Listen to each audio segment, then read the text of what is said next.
Hello, everyone. Welcome to Ad Monster's Publisher POV LinkedIn Live. Today, we will be chatting with Luis Romero from the Guardian US, talking about bridging the gap between the ad ops and sales teams in preparation from his PubForum Austin keynote. Thank you for joining us today, Luis. We love having you. Thank you for inviting me. It's a pleasure. Of course, of course, of course. And as we jump into the conversation, I just want to let everyone know we do have a chat function that I'm able to see. So if you have any questions or commentary throughout the talk, I'll be looking at it just in case you kind of guys want to pop in, let you kind of participate in the conversation as well. And before we kind of get into the nitty gritty of the conversation about the bridging the gap between ad ops and sales, I always like to start these things off with an icebreaker because it gives us a way to kind of get to know our keynote and our speaker before we kind of get into the nitty gritty of the conversation, get to know them a little bit more outside of work. So the first thing that I want to ask you, because it's one of my favorite things to think about throughout the day, is what is your favorite way to decompress after work? Yeah, I love this question, Andrew. And you said something important. You said after work or throughout, you like to think about it during the day. Well, the way I decompress actually is throughout the day. Mm. I know that especially during COVID times, we're all talking about mental health and how important it was to actually get out. So I actually don't wait necessarily until the end of the day. I would say that throughout the day, I take all the good advice about getting out, going for a walk, getting fresh air, and just clearing my mind. So I try to do that like twice a day, let's say, even if it's for 5 minutes going around the block, even if I have absolutely no goal in mind, meaning I'm not going to go have lunch or run an errand. I'm just like walking around the block. At the end of the day, though, instead of taking a short walk, I like to take a long walk. It sounds really simple. I plug in my headphones and I listen to music, which is something that you and I were just talking about. I love music, so the combination of long walks and music helps me decompress. Yeah, I love that. You're actually taking me back a little bit, like, because during the pandemic, when me and my family were first stuck in the house, one of the ways we would decompress is go on like Yeah. long walks around my neighborhood because we have a path. I would not bring my music because my mom would be like, take those Well, things out. But it was just a nice way for us to kind of chat, decompress, talk about our days, like how we were doing. So I really, really love that. It's kind of taking me back a little bit. right. Yeah. Yeah. I still try to do it, so I've kept that up. Yeah, I'll definitely have to think about it more, especially as we're going into spring and it starts to get a little bit warmer. I'll definitely think about that. Yep. And our final icebreaker for us, I wanted to ask you, since we wanted to get to know you a little bit outside of work, is what is one of your passions outside of work? Like, I know passion can be kind of a loaded word. Like, it could be like a passion, like saving the world. It could also be like a minor passion, like music or baseball or Yeah. anything like that. So I was just curious, what is one of your passions outside of work? Yeah, I wish it was something like saving the world, but it's not. It's Me me either, so I, I try to save one person at a time. Mhm, One of my passions is what you have behind on the wall. There is music, mhm, but what I guess, the way to really answer this is something that I constantly think about. Besides music, is food.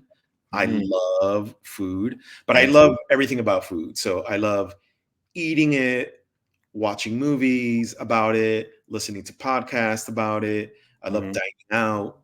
I love eating at people's homes. So, Andrew, if you want to invite me to your home and cook something, Of I'm course, there.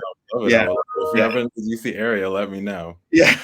I'm there. I love trying new things. So, I love home cooked meals. But the thing I really like about food is I love cooking it.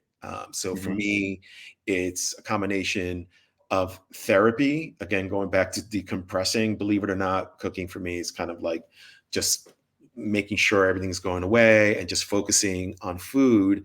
But it's also, as my wife says, it's my love language. So I mhm, love giving. And this is my way of kind of giving to others, and one way of doing that is cooking them a nice meal. And so, for example, on Christmas Day, I usually do a brunch, and I invited 20 people over this past Christmas for wow. brunch. The main attraction was a brioche that I marinate in sugar, eggs, vanilla, and milk overnight, all the, yummy stuff. And then the next day, I bake that and I add a citrus salad to it, mimosas, bacon, you name it, I throw it in there. And this particular Christmas, later that evening, after my brunch guests left, I also hosted an intimate dinner for some friends. Mhm. And I cooked a 4-course meal with wines to match. And the main attraction there was a porterhouse and a spicy lobster spaghetti. So I love food. Wow, that's amazing. I was going to ask you, did you prefer cooking or dining out? But after this explanation, I need to come to the Romero house for brunch, lunch, and dinner. Welcome. Yes. I mean, I'm vegetarian, but that lobster It's spaghetti okay. sounds so, so good. I could do vegetarian too. So I love it. Definitely. That sounds amazing. That sounds amazing. Thank you for sharing that with us. And now we're going to jump in more to the Q&A portion of our conversation where we get to talk a little bit more about bridging the gap between ad ops and sales. And before we kind of get more into that conversation, I did listen to your episode of the Minority Report mm, podcast. And yeah. one thing you did talk about is that growing up outside of just your siblings, you had a lot of people living in your house, and that really taught you a lot about leadership and how to go about your leadership style. So can you walk me through that process, what that was like, Yeah. maybe growing up with them, and then kind of how that inspired how you lead? Yeah. Thank you for listening to that podcast. That was earlier last year. Mhm, And it was the first one I did. And I just want to give a quick shout out to Carell and Eric, who were the co-hosts mhm, of that podcast and invited me on. And it was such a great time with them, really great people. But to answer your question, I grew up in a very crowded and very busy New York City apartment. At any given point, there was a minimum of 7 to 8 people, and then we had guests over, as you mentioned. And so what I noticed was that in our nuclear, not as in like just the parents, but like my aunt and my grandmother and various uncles that lived in the apartment, every family member had a defined role and they had a defined responsibility. And so, for example, my mom was not only our caretaker, but she was also a babysitter. My dad was, the worker that went outside of the home and got or left early, came home late. My aunt, who lived with us, also worked Monday to Friday. She helped pay the bills. She bought us clothes. She cooked on the weekends, where I got my love for cooking. And that was her love language. My grandmother lived with us. And my grandmother's job was basically just to pray for all of us. mhm, And so, noticing that everyone had a defined role, it made me, as a leader, really realize that all team members can play a role, mhm. and that dynamics between team members is really important, and you have to pay attention to those things. So, everyone plays a part, whether you're a workhorse like my aunt, who did multiple things, or someone that just prayed like my grandmother. Like, everyone had a role, and everyone contributed to work together cohesively to achieve in our family a certain goal. But obviously in organizations, whatever goals that they're setting. Yeah, that makes sense. I mean, I guess personally, I never thought about having roles as family members as strictly as a business would have roles. But I mean, maintaining a house is a lot of work. So it would Yeah. make sense that you have to think Yeah, I about don't think we actually knew. We didn't walk into it saying you're going to do this, you're going to do that. It's just like something that I observed that worked in our household, and that. so that's kind of where I picked that up from.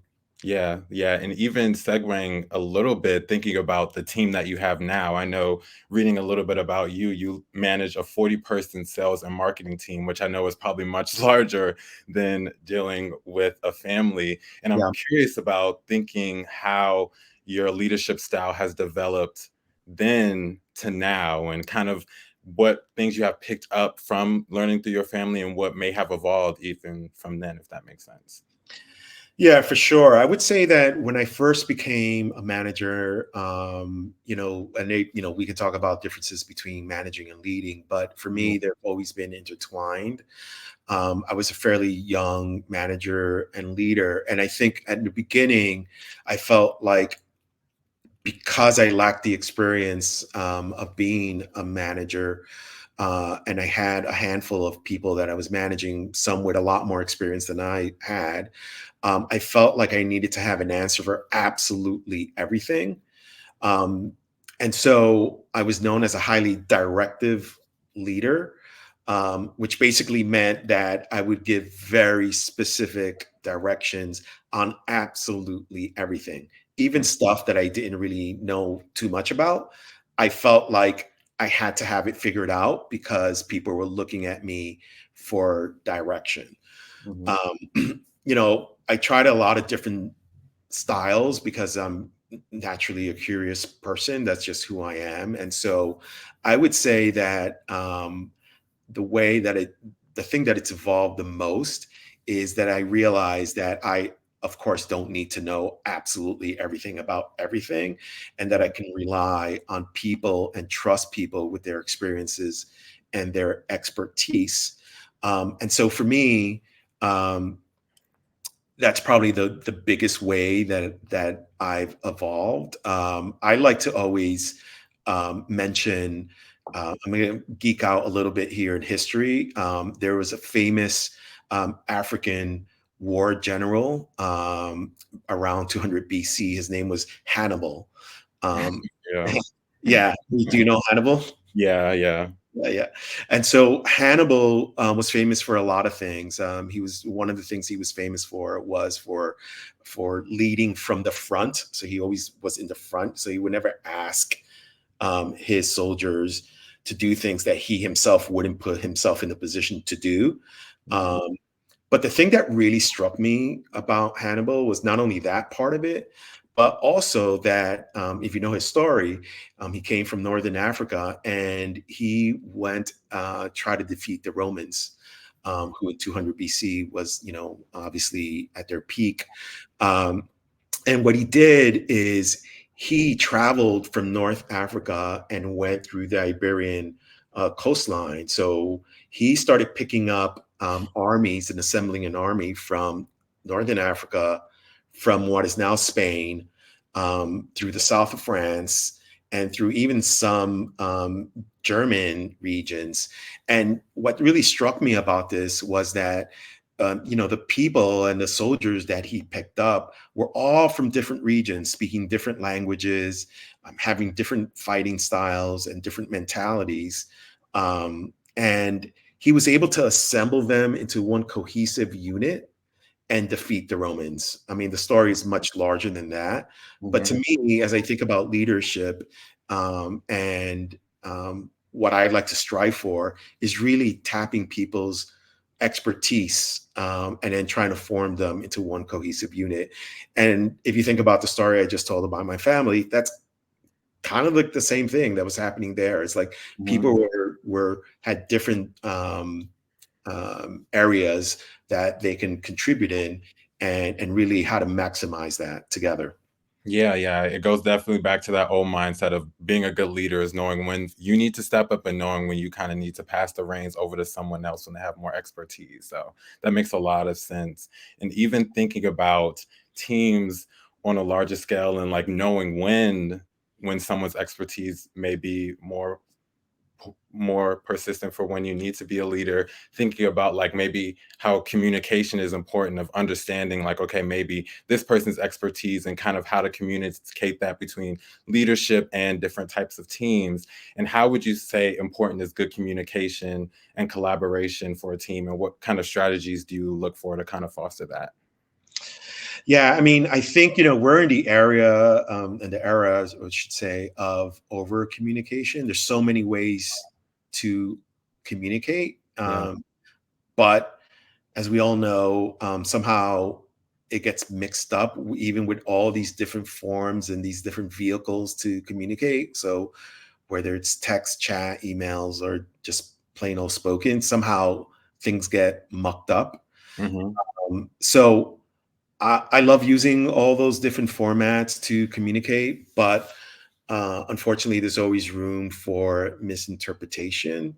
Mhm. So, what I try to stress in terms of strategies, and particularly between teams, and certainly I try to practice it, is that simple is better. And also asking the obvious. So again, this is a really fast-paced business we're in, and the technology and everything's changing so quickly that there's an assumption that people know exactly what you're talking about, whether it's an acronym that you're using or recent strategy that a competitor has been put in place. And again, going back to like feeling as if you need to know or feeling as if you need to keep up, of course you should try, but there's also a lot of room for just asking the question, what do you mean?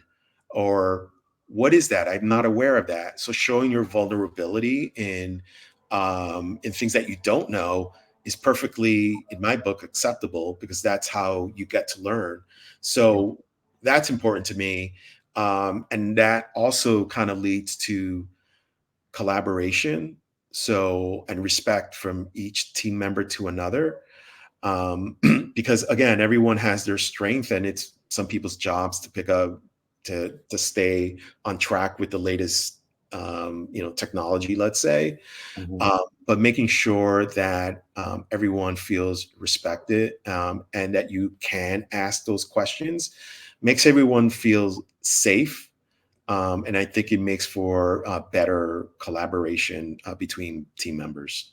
Yeah, I mean, when asking this question, I didn't think about the aspect of over communication, and it even made me reflect on some of the workflows that we do, and even thinking about us as working in the advertising industry and not over communicating to the consumer. So I think there's so many different ways that we can kind of think about over communication and the right ways to communicate between teams. And I do know a big portion of your keynote at PubForum Austin is talking about the communication and bridging the gap between ad ops and sales teams. And I know you, as a person who kind of leads both at the Guardian US, I was curious, like, I know at PubForum we're going to focus on maybe some of the difficulties, but I was curious on maybe some of the positive ways that you've been able to find ways to communicate between the ad ops teams and the sales team at the Guardian US. Yeah. Well, I will say that at the platform, not to give away too much, Mhm. is I'll touch on the challenges, but I do think as far as the way I see it, and I do have the privilege of working not only with sales and marketing, but also the ad ops team, and that's not necessarily always the setup in a lot of publishers, but it works for me because of all the reasons why I've talked about. But I think for me, what's important to stress as we're trying to create this alliance, as you guys called it, between sales and ad ops, is really validating. Um, Not that you need my validation, but validation that as a sales leader, um, I recognize and value the contributions that the ad ops team um, has and does for the organization. I mean, the business is changing so quickly, and I think we're at a stage where ad ops is no longer a backroom operation, but really is in the forefront. And in a lot of ways, if you don't have a strong ad ops operation and clear understanding of what they do, then you're weaker for it. So, one of the things I want to talk about is really shining a light on the art of ad ops. So not just I know we talk about the technical aspects and the process, and obviously, again, they know a lot more about that than I do. But for me, it's making sure that that art is understood by the salespeople, and basically that the ad ops team is an equal team member, and in a lot of ways, as big of a revenue asset as salespeople are. Yeah, that makes sense. And you did talk about it a little bit in your answer here. And I know we don't want to give away too much before the session, but what do you hope the audience takes away from your keynote? And what do you kind of want to leave them taking back to their teams as they go back and work? Yeah, I think that the important thing for me is to stress to them again that they're like ICU type of thing as a sales leader, and I'm not sure if that happens all the time. And the second thing is to make sure that if they're not being seen, that ad ops folks kind of work their way up to the table. If not, they're not already there. I'm sure many are already. Mhm. Um, but I want to make sure that my team, my ad ops team, my ad ops sales team leader is always being heard. And so this person has equal time in sales meetings and in again, I don't want to give it all away, but even setting up plans and programs for clients. So it's really just getting them more involved. And I want to make sure that the takeaway is that again, I see them and I value their contributions and I want more of it because I think it makes us a stronger sales unit. Yeah, makes sense. And I think that's a great place to end off our conversation. Thank you again, Louise, for joining us. I really enjoyed the conversation. Really looking forward to your session at PubForum, and also looking forward to talk with you again there on stage as well to learn from your audience. And then I did want to see if actually, we do have one question from the chat from Marie Danae L. Hopefully, I'm saying that correctly. Thank you for joining us and thank you for commenting. She asked, as a small pub outlining and developing structure, did I hear you correctly that sales, marketing, and ad ops are under the same umbrella? You did, Marie. So we are, I guess, compared to others, it's all relative, a fairly small pub, but probably bigger than some, but it's all under the same umbrella. And it works. I mean, you have to work at it, but in terms of making sure there's recognition between the different departments, but it works. Yeah. And again, thank you, Marie, for asking that question. I want to check to see if we do have a couple more minutes, if anyone else does want to ask any questions. But of course, if you don't, of course, you can also join us on PubForum Austin. And you can always reach out. We're always looking for topics or anything to discuss on admonsters.com. So just let us know that way as well. And before I let you go, I did kind of want to promo some of our events that we have coming up. Of course, as we were talking about earlier, Luis will join us there. We have our PubForum Austin, March 3rd through 5th. We also have our Ad Monsters Ops conference in New York City, June 3rd through 4th. And we will also be doing our Top Woman Awards there as well. Towards the end of the year, we have our Boston PubForum Conference, August 4th through 6th. And then to end the year, we have in Scottsdale, Arizona, our PubForum Conference for November 10th through 12th. Please look out for those as we look towards the end of the year. Thank you again for joining us for our LinkedIn Live, and I look forward to chatting with you. On Ad Monsters and seeing you at our conference. So thank you again for joining us, and I hope everyone enjoys the rest of their day. Thanks, Andrew. Thank you, everyone. Of course.